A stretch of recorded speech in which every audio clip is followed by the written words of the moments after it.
फ्लाट्रु मिलिला 90 kilo सुना और बिड़ा बिड़ा नगद टंका। आसंतु जानिबा एहार सर्विसेस खबर विषय रे। गुजरातर अहमदाबाद एक आश्चर्यजनक खबर सामना को आसी। गुजरात एटीएस एवं राजस्व गुइंदा निर्देशालय तथा डीआरआई मिलित भावे चढ़ाऊ करी सहर पाल्डी अंचल रे थिबा जने स्टॉक मार्केट ऑपरेटर खाली पड़िथिबा फ्लैट उपरे चढ़ाऊ होइतिला।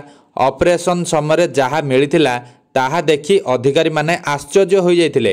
डीआरआई एवं एटीएस अधिकारी माने सुनार प्रकृत ओजन और मूल्य निर्धारण करुथबा बेले वर्तमान बाजार मूल्य आधार रे एहार मूल्य 100 कोटी रु अधिक होई पारे बोली सेमाने कहिसंती।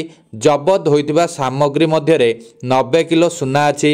सूत्ररु प्रकाश जे गुजरात रु विपुल परिमाण रो सुना चोरा चालान होइछि एवं पाल्डी स्थित आविष्कार अपार्टमेंट रो एक बंद फ्लैट रे लुचाई रखा जाइछि बोली एटीएस अधिकारी को गुइंदा सूचना मिलिथिला।